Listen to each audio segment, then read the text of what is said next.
آپ دنیا میں کامیاب انسان کسے دیکھیں گے؟ جس کی خواہشات پوری ہوتی ہوں۔ غریب آدمی کو کامیاب سمجھا جاتا ہے یا ناکام؟ جواب دو شاباش جلدی سے۔ ناکام، کیونکہ وہ اپنی ساری خواہشات پوری نہیں کر سکتا۔ جیب میں ہاتھ ڈالتا ہے، گٹکا کھانے کا دل چاہتا ہے، جیب میں ہاتھ ڈالتا ہے، گٹکے کے پیسے نہیں ہوتے۔ کسی کے پاؤں میں اچھی چپل دیکھتا ہے، دل چاہتا ہے میں بھی اس برانڈ کی جوتے لے لوں، جیب میں ہاتھ ڈالتا ہے، پیسے نہیں ہیں۔ گھر میں جب جاتا ہے تو عزت ہوتی ہے، بے عزتی ہوتی ہے، باپ کی طرف سے، ماں کی طرف سے، بڑا ہو گیا، کماتا نہیں ہے، ایسا ہی ہے نا۔ محلے سے جب لوگ گزرتے ہیں تو سلام کرتے ہیں؟ نہیں۔ ہاں کوئی تازہ سلام کی فضیلت پر بیان سن کے آیا ہو وہ تو سلام کہہ دے گا، ادروائز گزر جاتے ہیں لوگ۔ ہر جگہ دھکے کھا رہا ہوتا ہے۔ سب سے بڑی بات، کہیں نکاح کا پیغام بھیجے گا تو غریب بھی شادی نہیں کر رہے ہوتے اس سے، تو نہ اس کی شادی ہو رہی ہے کہیں، نہ اس کے عزت مل رہی ہے کہیں، اس کو گٹکے تک کے پیسے نہیں ہیں۔ تو اسی وجہ سے پوری دنیا میں ناکام ترین انسان کس کو سمجھا جاتا ہے؟ جواب دو نا آپ لوگ، بولو۔ غریب کو۔ ایک گالی بن چکا ہے غریبو، آپ نے سنا ہوگا نا، یہ گالی ہے غریبو۔ تو جتنے غریب ہیں بیچارے بے ہوش ہونے لگتے ہیں ایک دم سے، یار ہمیں گالی دی ہے اس نے، لیکن پھر سوچتے ہیں کہ بولا تو صحیح ہے کہ ہم ہیں ہی غریب۔ تو اس لیے دنیا میں غربت ایک سب سے بڑا عیب سمجھا جاتا ہے۔ میں کبھی بھی یہ نہیں کہہ رہا کہ عیب ہے، میں بار بار کیا کہہ رہا ہوں؟ سمجھا جاتا ہے اس کو۔ کیوں سمجھا جاتا ہے؟ غریب آدمی کی خواہشات پوری نہیں ہوتی۔ اسی طرح صحت مند کو کامیاب سمجھا جاتا ہے یا بیمار کو؟ بتاؤ۔ صحت مند کو۔ بیمار آدمی کیا سمجھا جاتا ہے؟ بولو نا، ناکام ہے، بیمار ناکام آدمی، کیونکہ اس کی بھی خواہشات پوری نہیں ہوتی۔ شوگر کا مریض مٹھائی کھانا چاہے نہیں کھا سکتا، ہڈیاں خراب ہو رہی ہوتی ہیں بیچارے کی روز بروز۔ گردے کا مریض ڈائلسس پر ہوتا ہے، 20 چیزوں سے پرہیز ہے اس کا، اور بیماریوں کی بے شمار اقسام ہیں۔ ہمیشہ صحت مند کو کامیاب سمجھا جاتا ہے، بیمار کو کامیاب بولو نہیں سمجھا جاتا۔ اچھا، ترقی یافتہ کو ناکام سمجھا جاتا ہے یا کامیاب سمجھا جاتا ہے؟ کامیاب۔ اور جو ترقی نہیں ہے وہ کامیاب سمجھے جاتے ہیں یا ناکام؟ ناکام سے۔ تبھی ہم پاکستانی کامیاب قوم سمجھے جاتے ہیں یا ناکام؟ ناکام۔ اور جیپنیز یہ ناکام سمجھے جاتے ہیں یا کامیاب؟ کامیاب۔ دنیا کی کامیاب ترین قومیں جرمن ہیں، جیپنیز ہیں، امریکن ہیں، وغیرہ وغیرہ، کامیاب لوگ ہیں۔ ٹرینیں بنا لی انہوں نے، 1 سیکنڈ میں ٹرین میں آپ بیٹھو یہاں سے وہاں۔ ہمارے یہاں 1 سیکنڈ میں ٹرین میں بیٹھ ہی نہیں سکتے آپ، کیا خیال ہے؟ آپ 1 سیکنڈ میں ٹرین میں بیٹھ ہی نہیں سکتے، رش کے دنوں میں تو دھکے لگ رہے ہوتے ہیں، وغیرہ وغیرہ۔ تو یہ ساری چیزیں سکسیس، کامیابی وغیرہ وغیرہ۔ اگر آخرت کو نہ مانا جائے تو یہ ڈیٹیل بالکل ٹھیک ہے، تبھی کافر نے جو کامیابی کا معیار متعین کیا ہے نا، وہ کافر کی تھیوری، کافر کے نظریے کے مطابق بالکل درست ہے۔ وہ کیا ہے؟ بالکل درست ہے۔ اگر آخرت نہیں ہے، موت کے بعد اللہ کو ہم نے حساب و کتاب نہیں دینا، اللہ نے اس کائنات کو بے مقصد بنایا ہے، تو ظاہر ہے جو زیادہ عیاشی کر رہا ہے وہ زیادہ کامیاب ہے، جس کو عیش و عشرت کے موقع نہیں مل رہے وہ دنیا کا ناکام انسان ہے۔ تو اس میں کوئی غلط بات نہیں ہے۔ اس لیے کافر لوگ جب یہ بات کرتے ہیں کہ پیسہ ہی سب کچھ ہے، عزت ہی سب کچھ ہے، صحت ہی سب کچھ ہے، تو کافر اپنے نظریے کے مطابق غلط بولو بات ہی کمپلیٹ نہیں کر رہے، غلط نہیں کہہ رہا ہوتا، وہ صحیح کہہ رہا ہوتا ہے۔ یہ جو کہتے ہیں نا پیسہ ہی سب کچھ نہیں ہوتا، بھائی سب کچھ ہوتا ہے، ڈرامے بازی مت کیا کرو۔ اگر سب کچھ نہیں ہوتا اپنا پیسہ مجھے دے دے، یہ باتیں کر رہا ہوتا ہے نا پیسہ ہی سب کچھ نہیں ہوتا، اس سے کہیں بالکل نہیں ہوتا، لا 5000 روپے دے مجھے، سب کچھ پیسہ ہی نہیں ہوتا۔ تو پھینک رہے ہوتے ہیں لمبی لمبی موٹیویشنل اسپیکر، ایسی باتیں کر رہے ہوتے ہیں۔ ایکچولی اصل میں انسان کو آنیسٹ ہونا چاہیے، اس طرح کی باتیں اب آج کل بہت کم آ رہے ہیں موٹیویشنل اسپیکر. ایسا ہی ہے نا؟ یا میرے سامنے ویڈیوز نہیں آتی؟ اے بھائی جب مجھے یاد ہے 2-4 سال پہلے ایک ٹرینڈ چلا تھا, ہر شخص ٹریننگ دے رہا تھا لوگوں کو, موٹیویشنل اسپیکر بن کے لوگوں کو گائیڈ کر رہا تھا. یہ تھا نا 3-4 سال پہلے ٹرینڈ چل رہا تھا نا, یہ کیا خیال ہے؟ تو اب بھی ہے وہ, یہ کم ہو گیا؟ مجھے لگتا ہے کم ہو گیا. ایسا ہی ہے نا؟ یا تو اس لیے کم ہو گیا کہ لوگ عمل نہیں کر رہے ان کی باتوں پہ, یا لوگ کہہ رہے ہیں یار پھینک رہے ہیں لمبی لمبی, بس بہت ہو گیا. لوگوں نے ان کی باتوں پہ عمل کر کے دیکھا تو فائدہ نہیں ہوا, پیسے پھر بھی نہیں آئے, تو انہوں نے کہا چھوڑو یار ایسے ہی ٹھیک ہے, ہم غلط ہی ٹھیک ہیں. کیا خیال ہے؟ خدا کی قسم دنیا میں صرف ایک موٹیویشنل اسپیکر گزرے ہیں جن کے پاس نہ میڈیا تھا, نہ کسی یونیورسٹی کی تعلیم, اور ایک گاؤں کی زندگی ان کی, بدوؤں میں پیدا ہوئے, اور انہوں نے جو موٹیویشن دی ہے 1400 سال گزر گئے, اس پاورفل موٹیویشن میں ذرہ برابر بھی کمی نہیں آئی ہے. یہ موٹیویشنل اسپیکر کسی سے ایک روزہ رکھوا کے دکھا دیں, نہیں آئی سمجھ میں بات. یہ لوگوں کو فضائل سنائیں کہ کم کھانا چاہیے, success is the name of کم کھانا. میری گلابی انگلش ہے, اسی طرح چلاتا ہوں میں. Success is the name of کم کھانا. کم کھانے کو کیا کہا جاتا ہے؟ ایک مثال دے رہا ہوں, سکسیس اس کو کہتے نہیں ہے, مثال تو کسی بھی چیز کی دی جا سکتی ہے نا. لہذا سب روزہ رکھیں, کوئی ایک بھی نہیں رکھے گا. کیا خیال ہے, رکھے گا؟ بولے جاؤ بھاڑ میں. اور رکھے گا تو بیچ میں لا کے توڑ دے گا, اور توڑے گا بھی 2-4 گھونٹ تو پانی لازمی, جب شدید پیاس لگے گی نا 2 گھونٹ تو پانی پیے گا. بولے گا موٹیویشنل اسپیکر ہے, ہمارا باپ نہیں ہے, اتنی تو ہم اپنے باپ کی نہیں مانتے, اس کی کیوں مانے ہم. جون جولائی میں روزہ رکھے گا, اور اس وقت جو کراچی کی گرمی پڑ رہی ہے اس میں جب روزہ رکھے کہ جائے گا آفس یا کوئی مزدوری کرے گا, دوپہر کو جب پیاس لگے گی, کیسا ہی جاپانی موٹیویشنل اسپیکر ہو, چنگ پونگ کر کے اس نے سمجھایا ہو, اور دنیا کا کامیاب ترین انسان ہو, ایک روزہ رکھوا کے دکھا دے وہ. یار 1400 سال پہلے محمد صلی اللہ علیہ وسلم کسی یونیورسٹی سے فارغ نہیں ہے بھائی, اور آپ صلی اللہ علیہ وسلم کا کوئی ٹیچر نہیں ہے. جس قوم میں پیدا ہوئے وہ لکھنا پڑھنا بولو نہیں جانتی. ما تخطہ بیمینک, دائیں ہاتھ نے لکھا نہیں ہے. اور نحن قوم امیون, اپنا انٹروڈکشن کروا رہے ہیں, ہم امی لوگ ہیں. امی کی کیا تعریف ہے؟ جو نہ لکھنا جانتے ہو اور نہ پڑھنا جانتے ہو. یہ لفظ امی نبی کی توہین نہیں ہے, یہ نبی کی تعظیم ہے. یہ نبی کی تعظیم اس لیے کہ لکھنا پڑھنا یہ علم نہیں ہے, یہ فن ہے. فن یہ علم کا ذریعہ ہے. جس کو لکھنا آتا ہے, پڑھنا آتا ہے, وہ لکھ کے اور پڑھ کے سیکھتا ہے. تو اصل چیز علم ہے. فضیلت کس کی ہے؟ علم کی.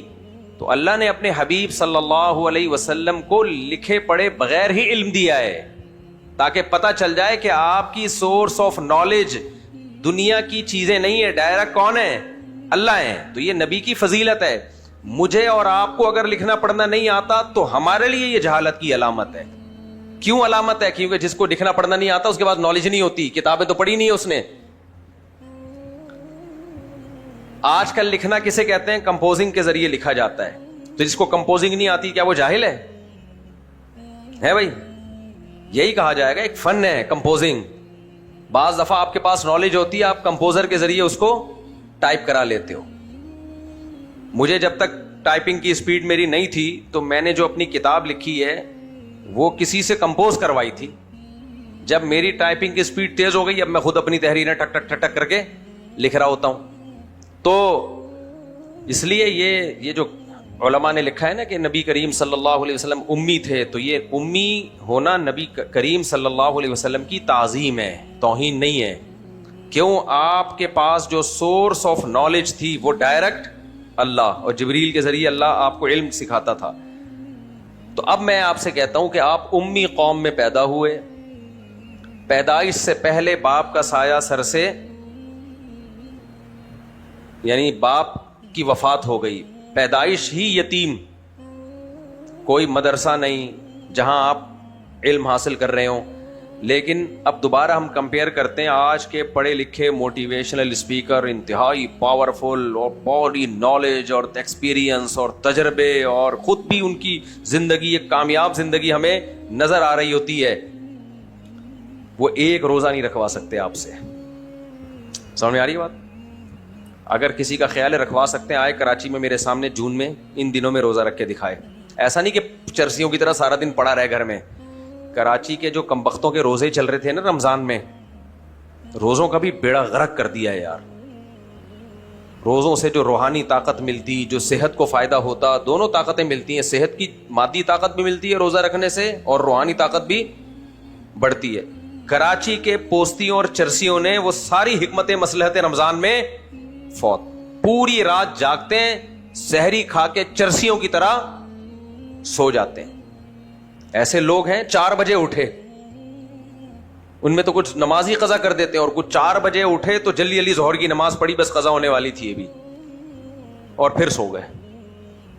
تو اس سے پھر کیا ہوتا ہے کہ چاند رات کو اور ان کا وزن بڑھ چکا ہوتا ہے, اور پھر افطاری میں ایسے بیٹھے جیسے دن بھر بیچاروں نے کنواں کھودا ہے, صبح کے نکلے ہوئے ہیں, بھوک پیاس سے پیٹ پہ پتھر باندھنا پڑ گیا تھا ان کو, اور پھر افطاری میں جو سموسے پکوڑے پھوڑتے ہیں, مغرب کی جماعت بھی جاتی ہے ان کی, خوب کھاتے ہیں کہ جی آج تو روزہ تھا, آج تو روزہ تھا. تو یہ والا روزہ نہیں, ہماری شریعت یہ بھی تو کر سکتی تھی نا. دیکھو اللہ تعالیٰ نے وجعلنا اللیل لباسا وجعلنا النہار معاشا, ہم نے دن کو معیشت کا ذریعہ بنایا ہے. صبح نکلو گھر سے, کام کاج کرو. ابھی ایک ڈاکٹر کی میں ویڈیو دیکھ رہا تھا, وہ کہہ رہے تھے کہ یہ جو وائٹامن ڈی ہے نا, ڈی, یہ جو سن لائٹ ہے نا, اکثر آپ نے سنا ہوگا صبح کی روشنی لینی چاہیے, صبح کی سن لائٹ آپ نے سنا ہوگا نا, یہ جو سورج کی پہلی کرن ہوتی ہے اس سے وائٹامن ڈی ملتا. مجھے یہ بات کبھی بھی سمجھ میں آئی نہیں, مجھے سمجھ میں نہیں آئی, اس لیے کہ میرا جو اپنی باڈی پہ تجربہ تھا نا, ہم نے, میرے والد صاحب کو اللہ جنت نصیب کرے, ان کی عمر یعنی جنت میں ان کو اونچے درجات عطا فرمائے. ہمارے والد صاحب نے ہمارے لیے گھر بڑا لیا ہوا تھا, یہ بڑا خاندانی کام کیا. ہمارا گھر کیا تھا؟ بڑا تھا, جس میں کھلا ڈلا صحن تھا, کیونکہ میرے والد صاحب وہ نیچر سے بڑی محبت کرتے تھے. ان کی یہ فطرت نہیں تھی کہ پورے گھر پہ کمرے ومرے بنا کے پورا اس کو سن لائٹ بھی ختم کر دو, وینٹیلیشن بھی ختم کر دو. فوجی آدمی تھے, بڑے ڈسپلن کے پابند تھے, اور ان کو یہ تھا کہ ہوادار ہو اور صحن بھی ہو گھر میں, صحن گھر میں ہو. تو ہمارے گھر میں کھلا ڈلا صحن تھا. اس صحن کی وجہ سے ہم دھوپ میں کھیلے بہت ہیں بچپن میں. نہیں آئی میرا خیال ہے بات. پھر والد صاحب نے کیاری بھی بنائی ہوئی تھی, ایک کیاری تھی, ہم جانور نہیں پالنے دیتے تھے, گندگی ہوتی ہے اس سے. کیاری بنائی ہوئی تھی گھر میں, اس میں والد صاحب نے آم کا درخت لگایا ہوا تھا. ہمارے اپنے گھر کا آم آتا تھا, اور میں دیکھتا تھا, بہت چھوٹا تھا میں, والد صاحب روزانہ جب آفس سے گھر آتے, اس زمانے میں زیادہ یہ رواج, یہ میں بات کر رہا ہوں 81 82 کی, ہم 4-5 سال کے تھے اس وقت, 81 82 کی, 5 سال کی باتیں بچے کو یاد رہ جاتی ہیں. تو والد, نیچے ہمارا ٹینک تھا پانی کا. اس وقت گورنمنٹ جو ہمیں پانی دیتی تھی نا, تو ہوا زیادہ آتی تھی, اس میں پانی کم آتا تھا. نل کے کھولتے تھے, کافی دیر تک آکسیجن ملتی تھی ہمیں, اس کے بعد پانی آنا, پھر وہ پانی بھی کبھی ایک دم پریشر سے آ رہا ہے, تو وہ ہم منظر دیکھتے تھے. تو ٹینک بھرتا تھا, تو موٹر چلانے کے لیے اوپر کوئی, یعنی پانی اوپر ٹینکی میں چڑھانے کے لیے الگ سے موٹر نہیں تھی. عام طور پہ گھروں میں یہی ہوتا تھا. یہ تو بعد میں رواج آیا نا بہت زیادہ موٹروں کا, کہ ایک موٹر وہاں سے پانی کھینچ رہی. اچھا, بغیر موٹر کے ڈائریکٹ گورنمنٹ کا پانی آتا تھا, ہوا کے ساتھ آتا تھا, لیکن آتا خود تھا. اب تو موٹریں لگا لگا کے کھینچ رہے ہیں نا, پہلے گورنمنٹ جو پانی دیتی تھی وہ ڈائریکٹ نیچے ٹینک میں آیا. تو والد صاحب کیا کرتے تھے, بالٹیاں بھر بھر کے اوپر ٹینکی بھی بھرتے تھے, اوپر ٹینکی, اور دوسرا کام یہ کرتے تھے کہ آم کے درخت کو نہلاتے تھے روزانہ. وہ منظر مجھے یاد ہے, بالٹی بھر کے لائے اور یہ اٹھا کے آم کے درخت پہ, تاکہ وہ صاف ستھرا نیٹ اینڈ کلین ہو جائے. سمجھ میں آ رہی ہے بات؟ میں قصے برائے قصے سنانے کے لیے نہیں بیٹھا, میرا مقصد آپ کو موٹیویٹ کرنا ہے. سمجھ میں آ رہی ہے بات؟ تو گارڈننگ کا یعنی اس حد تک بہت زیادہ نہیں, لیکن آم کے درخت اور یہ سب کا تھا ان کو, تو انہوں نے درخت لگایا ہوا تھا آم کا. تو ہم نے دھوپ میں کھیلے, ہم اچھا وہ آم کے درخت میں بعد میں پتہ نہیں کوئی کیا ہو گیا کہ اس کو کاٹنا پڑا, خیر کوئی کیڑے ویڑے پڑ گئے تھے, کچھ مسئلہ ہو گیا تھا اس کے ساتھ. خیر جی, اب مسئلہ یہ ہے کہ ہم کھیلے دھوپ میں, صحیح ہے نا, دھوپ میں بہت کھیلے ہم. اب میری اپنی نیچر کیا ہے, میں زیادہ دیر اندھیروں میں نہیں بیٹھ سکتا دن کے وقت. جیسے لوگ, میں اپنے آفس ہے نا اس میں جب کام کرتا ہوں, آدھا پونا گھنٹے کے بعد میں جا کے دھوپ میں گھوم کے آتا ہوں. سمجھ میں آ رہی ہے بات؟ کیونکہ دماغ بند ہونا شروع ہو جاتا ہے. اور میں نے اس دھوپ کے فائدے اپنی باڈی پہ خود محسوس کیے ہیں. بہت مشکل ہے سمجھانا. کیا مطلب؟ مجھے پتا ہے کہ یہ دھوپ جب باڈی پہ لگتی ہے تو جسم میں کیا کیا تبدیلیاں آتی ہیں, اور دھوپ نہ لگے تو کیسے جسم بند ہونا شروع ہو جاتا ہے انسان کا. میں روزانہ 15-20 منٹ نہ کرتا اتار کے تیز دھوپ میں گھومتا ہوں, جس سے ڈاکٹر منع کرتے ہیں. ڈاکٹروں کی ایسی کی تیسی. ڈاکٹر کہتے ہیں ایکچولی یہ دھوپ جب باڈی پہ ڈائریکٹ لگتی ہے تو اس میں ٹش پش ہوتا ہے. جب بھاڑ میں جائے یار سالے, ایسے تمہارے ہوتا ہوگا, ہمارے نہیں ہوتا. بچپن سے ہم اب تک دھوپ ڈائریکٹ باڈی پہ بولو لگا رہے ہیں. کالے بھی نہیں ہوئے آپ سامنے, جتنے تھے ہونے تو ہو گئے کالے. تو ہاں آسٹریلیا کی دھوپ ڈائریکٹ نہ لیں کیونکہ وہ اوزون گیس نہیں ہے نا بعض ملکوں میں. اور پنجاب میں بھی بہت زیادہ دھوپ جب لگتی ہے تو ہو سکتا ہے کسی کو نیلا پیلا کر دیتی ہو. لیکن کراچی میں ایک بہت بڑا فائدہ یہ ہے کہ الحمدللہ یہاں گرد و غبار ہوا میں اتنی زیادہ ہے کہ دھوپ چھن چھن کے آتی ہے اس گرد و غبار سے. یہ نیٹ پہ بھی آپ سرچ کر کے دیکھ لیں, اسکن کو نقصان نہیں پہنچاتی وہ. لیکن حقیقت یہ ہے کہ باڈی کو جو فائدہ تیز دھوپ اور ڈائریکٹ آپ کی باڈی پہ لگنے سے جو فائدہ ہوتا ہے وہ صبح کی ہلکی پھلکی دھوپوں, یہ ٹوپی ڈرامے ٹھیک ہے ہوتا ہوگا, اس سے وہ فائدہ نہیں ہوتا. کیونکہ انسان جو ہے نا نیچرلی, قرآن بھی بار بار کہتا ہے, پرانے زمانے کا انسان جو فطرت کے قریب تھا یہ سارے صبح صبح کھیتی باڑی پہ نکل جایا کرتے تھے دھوپ میں کام کاج کرنے کے لیے. مرد کو اللہ نے دھوپ میں کام کے لیے پیدا کیا ہے, چھاؤں میں کام کے لیے پیدا نہیں کیا. نہیں آئی سمجھ میں بات؟ تو ہماری باڈی کو ڈائریکٹ دھوپ چاہیے.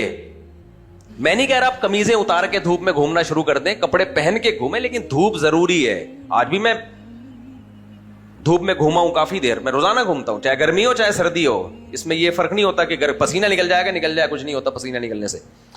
تو جسم بند ہونا شروع ہو جاتا ہے. تو یہ کوئی بیماری نہیں ہے. آپ کہیں گے ہمارا تو جسم بند نہیں ہوتا, آپ کا کھلا ہی نہیں ہوتا, تو آپ کو پتا کیسے چلے گا کہ بند ہونا کہتے کس کو ہے؟ بہت مشکل ہے, بہت مشکل. دیکھو ایک آدمی کو کسی نعمت چکھی نہ ہو تو اس کو پتا کیا ہے کہ ہمارے حضرت ایک واقعہ سنایا کرتے تھے کہ ایک لومڑی کی دم کٹ گئی جنگل میں, ایک لومڑی کی بولو دم کٹ گئی. اب ساری لومڑیاں اس کا مذاق اڑا رہی ہیں, بندر بھی ہوئے دم کٹی دم کٹی. لومڑی بڑی ہوشیار تھی, اس نے کیا کیا, اس نے سارے جانوروں کو جمع کیا اور اس نے بولا کہ دیکھو بات اصل میں یہ ہے کہ یہ دم کٹی نہیں ہے, میں نے اسپیشلی کاٹی ہے. وہ چاہتی تھی کہ سب کی کٹوا دوں میں کسی طریقے سے. تو ایکچولی بات اصل میں یہ ہے کہ میں نے خود کٹوائی ہے, کیونکہ مجھے کسی پڑھے لکھے نے بتایا تھا, پڑھی لکھی لومڑی نے بتایا تھا کہ یہ دم کا ایک ویٹ ہوتا ہے اور یہ بعض دفعہ کسی کے پاؤں کے نیچے آنے کا بھی خطرہ ہوتا ہے, تو اس کے بڑے سارے نقصانات ہیں. چلتے ہوئے زمین پہ رگڑ بھی لگتی ہے, کانٹے بھی چبھ سکتے ہیں, اتنی ساری ٹینشنیں ہیں اس میں, کٹوا دو. تو جب سے میں نے کٹوائی یہ بہت ایزی فیل کر رہی ہوں میں, لائٹ ویٹ ہو گیا, کہیں پھنس نہیں رہی ہے بھائی, کسی کے پاؤں کے نیچے آ نہیں رہی ہے. تو اس سے پہلے کہ سارے جانور اپنی دم کٹواتے, بندر آپ کو پتا ہے ڈیڑھ ہوشیار ہوتا ہے, اس نے بولا لوگو یہ لومڑی ہے, اس کی باتوں میں مت آنا, یہ چاہتی ہے کہ جیسے اس کی دم کٹ گئی ہم سب کی دم کٹ جائے. تو بات یہ ہے کہ بعض چیزیں میں, جیسے یہ تو الٹی مثال میں نے دی نا, بعض دفعہ کسی کو کوئی نعمت ملی ہوتی ہے, میجورٹی اس نعمت سے محروم ہوتی ہے, تو وہ چاہتے ہیں کہ جس کو ملی ہوئی ہے نا وہ بھی محروم ہو جائے. تو میرے بھائی جیسے کسی سے نعمت چھن گئی تو اس کی وجہ سے دوسروں سے نہیں چھینی جائے گی, تو کسی کو کوئی نعمت ملی ہوئی ہے تو اس کی وجہ سے دوسروں کو, جن کو نہیں ملی ہوئی وہ اس سے نہ چھنوائیں. تو مجھے بھی لوگ کہتے ہیں نہیں دھوپ میں بیٹھا کرو, یہ اسکن میں یہ ہو جاتا ہے, فلانا ہو جاتا ہے. میں کہتا ہوں بھائی جتنا فریش ہوتا ہے نا آدمی, دماغ کھلتا ہے اس کا دھوپ میں بیٹھنے سے, تو وہ آپ لوگ چونکہ بیٹھتے نہیں ہو, آپ لوگ کو عادت نہیں ہے, اس لیے آپ لوگ کو وہ محسوس ہی نہیں ہو رہا نا. باڈیاں ہو گئی ہیں سست, دماغوں نے کام کرنا چھوڑ دیا ہے. میں یورپ میں تھا نا, وہاں بہت لمبی لمبی راتیں, بہت لمبی لمبی راتیں, یعنی 3 بجے سورج غروب ہو رہا تھا اور صبح 9 بجے سورج نکل رہا تھا, رات ہی رات. اتنا دماغ خراب ہوا ہے. جب میں کراچی آیا ہوں, میں نے یہاں سن لائٹ دیکھی ہے, اتنی خوشی ہوئی ہے کہ کتنی بڑی نعمت ہے اللہ کا تعالیٰ کی. قرآن بلا وجہ تھوڑی بار بار دن کی روشنی کو نعمت بتاتا ہے. قرآن جس چیز کو ایک بار نہیں درجنوں بار ہائی لائٹ کر رہا ہو کہ ہم نے دن کو تمہارے لیے کمانے کا ذریعہ بنایا, کیا مطلب؟ دن میں گھر سے باہر نکلو, باہر نکلو, باہر نکلو, باہر نکلو, کمانے کے لیے کیا کرو, باہر نکلو. اور آپ بیٹھے ہوئے ہو. آفس بھی گھر کی طرح ہی ہو گیا نا, جب لائٹ ہی نہیں ہے, اس میں سن لائٹ نہیں ہے, تو وہ تو گھر بن گیا. اور بار بار قرآن کہہ رہا ہے کہ ہم نے رات کو لباس بنایا. اس سے پتہ چلتا ہے دن میں دن کی روشنی نعمت اور رات میں رات کے اندھیرے نعمت. رات کو جتنا اندھیرا ہوگا اتنا اچھا, اور دن میں جتنی روشنی ہوگی اتنا اچھا. ہم نے الٹا کر دیا. دن میں ہم انڈور بیٹھ کے کام کر رہے ہوتے ہیں, ٹھش پش لگے ہوئے ہیں,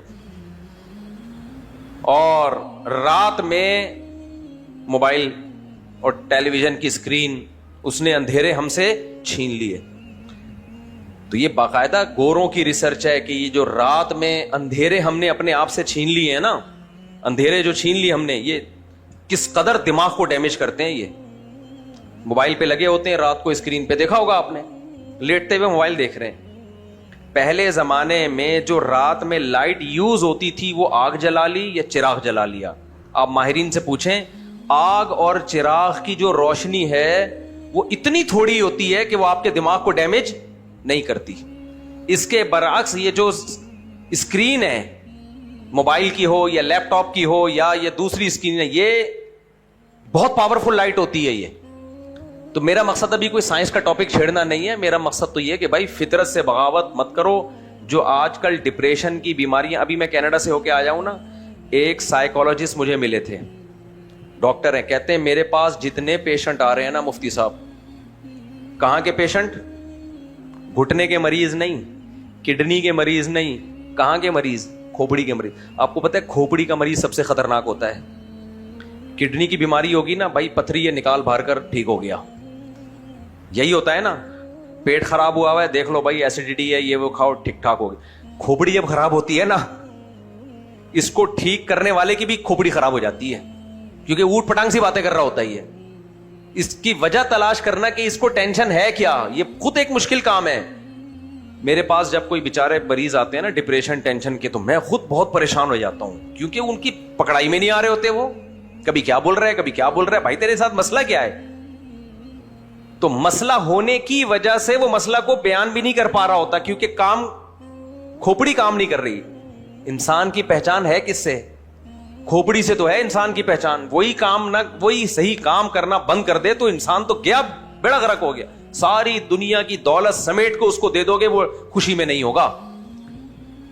تو جو سائیکولوجسٹ ہیں انہوں نے مجھے بتایا کہ ہمارے پاس جو مفتی صاحب پیشنٹ آ رہے ہیں نا جو ڈپریشن کی, ایک تو ملکوں میں ڈپریشن بہت زیادہ ہے, یہ بھی بڑا مسئلہ ہے. کہہ رہے ہیں سب سے پہلے ان کے علاج میں ہم پتہ ہے کیا بتاتے ہیں ان کو؟ رات کو جلدی سو اندھیروں میں. نہیں آئی سمجھ میں بات؟ بہت مشکل ہے یار. رات کو جلدی سو, بولو, اندھیرے میں. وہ اندھیرا جو قدرت نے ہمیں دیا ہے اس سے بغاوت مت کرو, اور فجر کے بعد سونا بھول جاؤ. وہ ڈاکٹر صاحب بتا رہے تھے کہ جب تک یہ جو ڈپریشن اور اسٹریس کی بیماری ہے نا, اس میں فجر کے بعد سونے کا بہت بڑا دخل ہے. وجہ اس کی ہے کہ بھائی آپ کس سے لڑ رہے ہو؟ ایک طرح سے نا خدا سے لڑ رہے ہو آپ, صحیح ہے نا؟ کس سے لڑ رہے ہو؟ دیکھو ایک پیٹ بھرنے کے لیے اللہ نے کیا بنائی, روٹی بنائی, چاول بنائے, گوشت بنایا, دال بنائی. کیا خیال ہے آپ پلاسٹک کی تھیلیاں کھانا شروع کر دو, تو کس سے لڑ رہے ہو؟ نہیں, تم لوگ کو سمجھ میں نہیں آئے گا. اللہ تعالیٰ قرآن مجید میں کہتے ہیں ہم نے آسمان سے پانی برسایا, ہم نے تمہارے لیے نباتات پیدا کیے. یہ کون کہہ رہا ہے؟ اللہ. ہم نے انار بنایا تمہارے لیے, ہم نے انگور بنائے تمہارے لیے, ہم نے طرح طرح کے نباتات پیدا کیے, ہم نے دودھ پیدا کیا. یہ ساری چیزیں کس نے پیدا کی ہیں؟ اللہ نے. آپ نے کہا ہم نے ذرا ٹیکنیکل سائنس لڑائی, ہم نے کہا کہ یار یہ سب چیزوں سے گلوکوز بنتا ہے اور جس سے ہمیں انرجی ملتی ہے. ڈائریکٹ گلوکوز کی بوتلیں چڑھانا شروع کر دی, اس میں منرلز بھی ڈال دی ہم نے کہ بھائی ہم نے دیکھا آم میں یہ چیزیں ہیں, انگور میں یہ چیزیں ہیں, کیلے میں یہ, تو یہ ساری چیزوں کے ہم نے لے لیے, ملٹی وٹامن لے لیے یا سپلیمنٹ لے لیے اور گلوکوز کی بوتل میں ڈالے. گلوکوز بھی مل گیا, آئرن بھی مل گیا, میگنیشیم بھی, پوٹاشیم بھی, سب چیزیں مل گئیں. کتنے دن تک ملیں گی؟ تھوڑے دنوں میں باولا ہو جائے گا کہ نہیں ہو جائے گا؟ کیوں بھائی, کس سے لڑ رہا ہے؟ فطرت سے لڑ رہا ہے. صحیح ہے نا؟ کس سے لڑ رہا ہے؟ فطرت سے لڑ رہا ہے. تو اس لیے خوب اچھی طرح سمجھ لو کہ یہ جو اسٹریس اور ڈپریشن کی بیماری کا ایک بہت بڑا ذریعہ اور بہت بڑا سبب ہے, اس کی ایک بہت بڑی وجہ کیا ہے؟ اندھیرے میں اندھیرا نہ ہونا اور روشنی میں روشنی نہ ہونا. آپ تجربہ کر کے دیکھ لو, فجر کے بعد آپ سو, آپ 12 بجے سو کے اٹھو گے نا, تھوڑی دیر میں دوبارہ تھکے ہوئے ہوگے آپ, تھوڑی دیر میں آدھے گھنٹے بعد دوبارہ آپ تھکے ہوئے ہوگے. اور آپ رات کو جلدی سو کے صبح 4-5 بجے اٹھ جاؤ, 1-2 بجے تک آپ تھکاوٹ محسوس نہیں کرو گے. اور اگر محسوس کر رہے ہو تو اس کا مطلب اندر کا سسٹم کیا کر دیا ہے؟ خراب کر دیا ہے, جو ابھی تھوڑے دنوں میں خود بخود سیٹ ہو جائے گا. میں ٹاپک سے ہٹ گیا, میں اپنے اصل ٹاپک کی طرف دوبارہ آتا ہوں. میں مثال دے رہا تھا, ایک تو میں وہ بات بیچ میں نے شروع کی تھی کہ موٹیویشنل اسپیکر آج کل تھوڑے مارکیٹ میں کیا نظر آ رہے ہیں؟ شارٹ نظر آ رہے ہیں. خیر, میں یہ عرض کر رہا تھا کہ ہمیں کیا ضرورت ہے کسی سے موٹیویشن لینے کی؟ ہمارے پاس سید الانبیاء محمد صلی اللہ علیہ وسلم ہے, جنہوں نے ہمیں سکسیس کی تعریف بھی بتائی کہ کامیابی کہتے کس کو ہیں, اور ہمیں اس کامیابی کو حاصل کرنے کا طریقہ بھی بتایا. اور دنیا میں ہمیشہ اس شخص کی بات کو سنا جاتا ہے جو آپ کو جس فیلڈ میں گائیڈ کر رہا ہے اس فیلڈ میں اس کا کامیاب تجربہ ہو, اور جس کا اپنا تجربہ ناکام ہو اس فیلڈ میں اس سے گائیڈنس لی جاتی ہے. بولو نا. نہیں, آپ نے اکثر دیکھا ہوگا یوٹیوب پہ فزیکل فٹنس کے جو ماہرین ہیں وہ بتا رہے ہوتے ہیں, جم کی ٹریننگ دے رہے ہوتے ہیں کہ یہ کھایا کریں, ایسے ایکسرسائز کیا کریں. اکثر اس میں وہ کامیاب ہوتے ہیں جن کی اپنی بھی فزیک اچھی ہو. کیا خیال ہے؟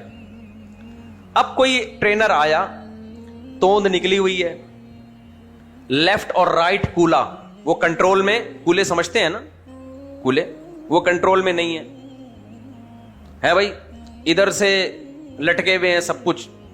اور وہ آ کے ٹریننگ میں کہہ رہا ہے کہ دیکھیں سب سے پہلے آپ نے بائسپ, اس کے 12 سیٹ اس کے 10 دفعہ آپ نے یہ کرنا ہے, پھر ٹرائسپ پہ آ جائیں آپ, پھر پش اپ پہ آ جائیں. لوگ بولیں گے تو کیوں نہیں آیا ہے؟ بولیں گے کہ نہیں بولیں گے؟ اور ایسے لوگوں کو نیچے دبا کے لوگوں نے گالیاں دی ہوتی ہیں. ایک ڈاکٹر ہے, اس کا حوصلہ بہت بڑا ہے یار, پتہ نہیں ڈاکٹر ہے بھی یا نہیں ہے. اس کے حوصلے کو میں داد دیتا ہوں, کیونکہ جتنی گالیاں کمنٹس میں اس کو پڑھتی ہیں نا, اس کے بعد بھی کانفیڈنٹلی وہ لوگوں کو گائیڈ کر رہا ہے اور غلط گائیڈ کر رہا ہے. میں نام نہیں بتاؤں گا, یہ موقع نہیں ہوتا ایسی کسی چیز کو کسی کو بدنام کرنے کا. ایک ڈاکٹر ہے, ٹی وی میں اس کی پوڈ کاسٹ بھی آ رہی ہیں, انٹرویوز بھی آ رہے ہیں. کبھی پیناڈول کے نقصانات بتا رہا ہوتا ہے, پیناڈول زہر ہے, کھا لیا تو یہ ہو جائے گا. حالانکہ وہ لوگ کہہ رہے ہیں ہم نے 50 سال سے کھا رہے ہیں. میں نہیں کہہ رہا پیناڈول کھانا شروع کر دے بلا وجہ, لیکن اتنا بھی نہیں ہے جتنا اس نے بتایا ہوا ہے. تو وہ پھینک رہا ہوتا ہے لمبی لمبی. اچھا, نیچے دبا کے لوگوں نے کیا دی ہوئی ہوتی ہیں؟ گالیاں. کہ بھائی کیا باتیں کر رہے ہیں, بالکل نہیں لا رہا ہے نا. 1-2 کمنٹس ہوں گے, یار آج اس ڈاکٹر نے ہماری آنکھیں کھول دی. اچھا, میرے گھر والے سن رہے تھے اس کو اور مجھے بھیج رہے تھے, یہ دیکھیں کیا کہا اس نے, کیسی ریسرچ. میں نے کہا پھینکو ہے, خدا کے لیے اس کی باتوں میں مت آؤ. کہ نہیں ریسرچ ہے. میں نے کہا بھائی آپ کو کیا پتا کہ یہ ریسرچ ہے بھی کہ نہیں ہے, پھینک رہا ہے یار لمبی لمبی بیٹھ کے. اور ٹیلی ویژن, اب لوگ مجھے کمنٹس کریں گے کون ہے, میں نہیں نام بتاؤں گا, یہ ذہن میں رکھیں. یہ میرا موضوع نہیں ہے کہ میں لوگوں کو نام لے کے صرف تاریخ چوتھائی کو میں نے بدنام کیا, اس کے علاوہ میں نہیں کسی کو, کیونکہ وہ میرا ٹاپک ہے. اور وہ بھی میں نے نام اس لیے لے لیا, لوگوں نے نام لے کے پوچھ رہے تھے, ورنہ میں کسی کا عامل کا بھی نام نہیں لیتا. اتنے عامل ہیں کر رہے ہیں پتہ نہیں کیا کیا. تو اب ایک نے کمنٹس کیے ہوئے تھے کہ اس کی اپنی صحت تو دیکھو. میں نے کہا یہ عقل مند آدمی, اپنی تمہاری توند نکلی ہوئی ہے, اپنی تم موٹے ہوتے جا رہے ہو اور تم لوگوں کو بیٹھ کے گائیڈ کر رہے ہو, تو اپنی صحت کیوں نہیں بنا لی تم نے؟ اپنی صحت کیوں نہیں بنا لی؟ کچھ ویجیٹیرین ہیں جو یوٹیوب پہ لوگوں کو غلط گائیڈ کر رہے ہیں کہ گوشت کھانے کے یہ نقصان, گوشت کھانے کے یہ نقصان. ان ویجیٹیرین کی اپنی صحت دیکھو نا. کوئی بیچ میں عقل مند ہوتا ہے جس نے کمنٹ کیے ہوئے ہوتے ہیں, یار تو دیکھ کیا بن چکا ہے, تو ہمیں نظر آ رہا ہے کہ تو گوشت نہیں کھاتا تو تیرا حال کیا ہو چکا ہے. تو جب بھی کسی کو فالو کیا جائے گا, سب سے پہلے یہ دیکھا جائے گا اس کے پاس جو میسج ہے, اس میسج پہ چل کے اس نے اپنے مقاصد میں کتنی کامیابی حاصل کی ہے. سمجھ میں نہیں آ رہی بات؟ اس نے کتنی کامیابی حاصل کر لی. ہمارے محلے میں ایک حکیم تھے, اللہ ان کی مغفرت فرمائے, بہت پرہیزگار حکیم اور بڑے ایکسپرٹ حکیم تھے. خود بھی 90 یا 99 سال میں جا کے فوت ہوئے ہیں. وہ حکیم تھے نا, ان کو علاج کا, دواؤں کا پتا تھا, جڑی بوٹیوں کا پتا تھا. مجھے بہت ساری دوائیں کا ان سے پتا چلا ہے. سالب مصری, سالب پنجا, یہ حکیموں کی دوائیں ہیں, کبھی کھا لو کسی حکیم سے پوچھ کے. موسلی سفید, یہ بڈھے کو جوان کر دیں. حکیموں کے پاس, کم بختوں کے پاس ایسے ایسے نسخے ہوتے ہیں, چھپ چھپ کے رات کو اکیلے کھا رہے ہوتے ہیں بیٹھ کے. مریضوں کو نہیں بتاتے. تو حکیموں میں فراڈ بہت ہے, ورنہ یہ حکمت کا علم یہ صدیوں پرانا ہے. صدیوں سے انسانوں پہ تجربے ہوتے آ رہے ہیں اس کے. ان کی کچھ دوائیں تو ایسی ہیں 2000 سال پرانا نسخہ, کوئی سائڈ افیکٹ نہیں ہے. ایسے ایسے ان کے پاس چیزیں ہوتی ہیں, لیکن حکومت نے سرپرستی چھوڑ دی ہے اور ڈرامے بازی بہت آ گئی ہے. اور کچھ لوگوں کو اطمینان بھی نہیں ہوتا, اس لیے نہیں ہوتا کہ فوری علاج نہیں ہوتا, تو لوگ چاہتے ہیں بٹ ٹیکا ٹھوکو صحیح کر دو. تو اب ایسا نہ ہو کہ حکیموں کے پاس چلے جائیں, فراڈ بہت ہے اس میں. جب تک کوئی ایکسپرٹ حکیم نہ ہو علاج نہ کرایا کریں اس سے. لیکن وہ واقعی صحیح حکیم تھے. تو ان کی عمر کتنی, 90 سے میرا خیال ہے اوپر ہی گئے ہوں گے. اور 80-85 سال کی عمر میں ان کی حالت یہ تھی کہ جب آپ ان سے مصافحہ کرو نا, اور انہیں جو ہاتھ پکڑ لیا, آپ ہاتھ چھڑا نہیں سکتے. ایسے کڑک اور لال ٹماٹر, دبلے پتلے, یعنی پیٹ بھی اندر تھا ان کا. تو ایک دن میری ان سے بڑی گپ شپ تھی, مجھ سے بڑی محبت کرتے تھے اور تھے بڑے مزاحیہ. جو آدمی خوش ہوتا ہے نا تو اس کی طبیعت میں مزاح بھی ہوتا ہے. ان کا خیال یہ تھا میں اپنے والد صاحب کا سب سے چھوٹا بیٹا ہوں, تو جبکہ مجھ سے چھوٹے ایک میرا بھائی بھی تھا. ایک دن میرے بھائی کو دیکھ لیا اور کہنے لگے یہ تو پورا پلا پلایا, یا تو ابھی پیدا ہوا ہوتا, یہ تو آپ کا ایک اور بھائی اور ہے بھی پورا پلا ہوا. تو انہوں نے مجھے ایک بات کی, انہوں نے کہا ہمارے ہاں حکیموں میں مشہور ہے موٹا فقیر اور دبلا حکیم, اس پہ کبھی اعتماد مت کرو. اس لیے کہ اگر فقیر موٹا ہے تو کم بخت, تو غریب ہے تو اتنا چربی کہاں سے آ رہی ہے تیری باڈی میں, اس کا مطلب تجھے اضافی پراٹھے کھانے کو بھائی مل رہے ہیں تجھے. غربت میں تو دبلا ہوتا ہے انسان, تجھے اضافی کھانے کو مل رہا ہے, تو صرف اپنے نہیں کھا رہا دوسروں کے بھی کھا رہا ہے, اس لیے اتنا موٹا ہو گیا. بڑی ظرافت تھی ان کے مزاج میں نا. ہندوستان کے حکیم تھے, دہلی ویلی سے آئے ہوئے تھے, اور کہتے ہیں دبلا فقیر, جو بالکل باریک نہیں ہوتے, ہڈیاں نکلی ہوئی, اور دبلا حکیم, کہتے ہیں اس پہ اعتماد نہ کرو کہ کم بخت تو تیرے پاس اگر لوگوں کی صحت بنانے کے نسخے ہیں, اپنے آپ کو کیوں نہیں تو نے صحیح کیا. اس کے بعد سے نا مجھے کئی حکیم نظر آئے کسی کے دانتوں میں کیڑے لگے ہوئے ہیں, کوئی بات کر رہا ہے تو ٹیڑے منہ سے بات کر رہا ہے, چلا نہیں جا رہا اس سے, اس کا اپنا الائنمنٹ آؤٹ ہوئی ہوئی ہے. جب میرے پاس آتے تھے مفتی صاحب میں بڑا حکیم ہوں اور یوں ہوں, میں سوچتا تو مجھے پتا ہے تو بہت بڑا تو ہے لیکن حکیم نہیں, پھینکو ہے تو, کیونکہ خود ہی الائنمنٹ کیا ہوئی ہوئی ہے, آؤٹ ہوئی ہے اس کی.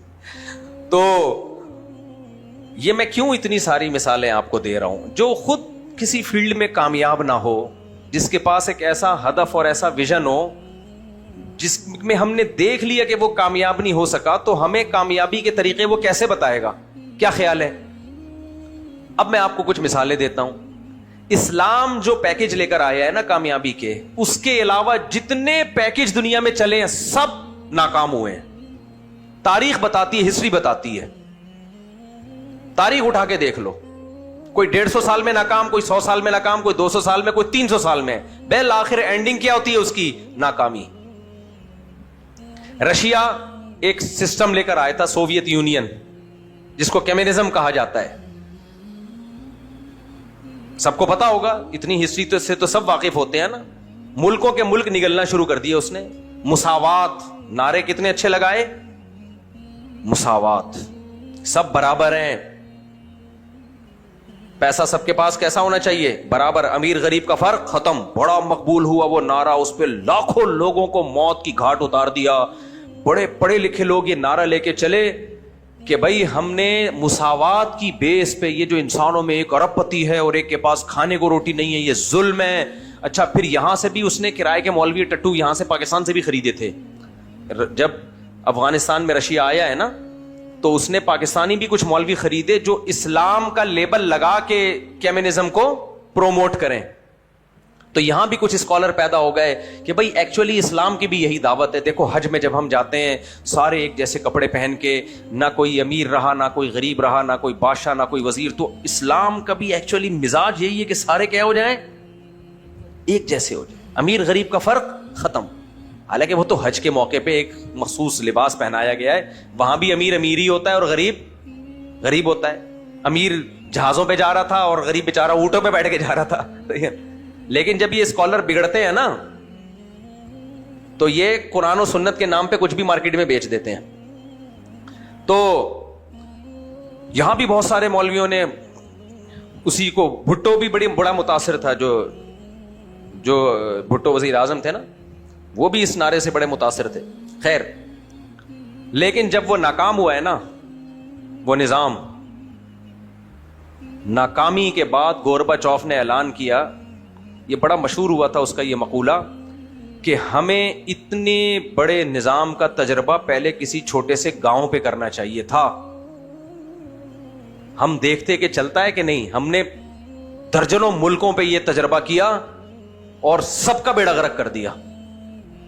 سمجھ میں آ رہی ہے بات؟ گورباچوف نے کہا تھا ہمیں اس نظام کا تجربہ پہلے کہاں کرنا چاہیے تھا, چھوٹے سے گاؤں پہ کر کے دیکھتے کہ چل بھی پا رہا ہے کہ نہیں پا رہا. اور ہم نے اتنے سارے ملک, جس میں بھی سوویت یونین کی حکومت تھی, روس کی حکومت تھی اس وقت, یعنی اپنی غلطی کا اس نے خود اعتراف کیا اور وہ نظام بری طرح ناکام ہو چکا. پھر یورپ نے جس نظام کو دنیا میں نافذ کیا ہوا ہے, آزادی, لبرلزم, جس مذہب سے بغاوت, یہ سرمایہ دارانہ نظام لے کر آئے. یہ وہ نظام نہیں لائے جو رشیا, انہوں نے کہا نہیں امیر امیر ہونے دو, غریب کو غریب ہونے دو. وہ سارا سیٹ اپ وہاں سے لیا, عورت کو آزادی اور یہ سب چیزوں کے بعد جا کے آپ کو پتا ہے اتنی بری طرح وہ خدا کی قسم ناکام ہو چکے ہیں, اتنی بری طرح ناکام ہو چکے ہیں کہ سر جوڑ کے بیٹھے ہوئے کہ ہم جائیں کہاں. یہ جو آپ کو میڈیا پہ دکھایا جا رہا ہے یہ کچھ اور ہے. ان کے ماہرین جن چیزوں پہ سر جوڑ کے بیٹھے ہوئے ہیں وہ کیا ہے, وہ بالکل ایک ڈیفرنٹ دنیا ہے. اس وقت پتہ ہے دنیا کا سب سے بڑا مسئلہ ترقی یافتہ ملکوں کے لیے کیا بن چکا ہے؟ آپ کو پتہ ہے کیا بن چکا ہے؟ کہتے ہیں کہ پہلی جنگ عظیم, دوسری جنگ عظیم اور کووڈ, کرونا سے اتنے لوگ مر کے نسل کو نقصان نہیں ہوا ہے جتنا ہم نے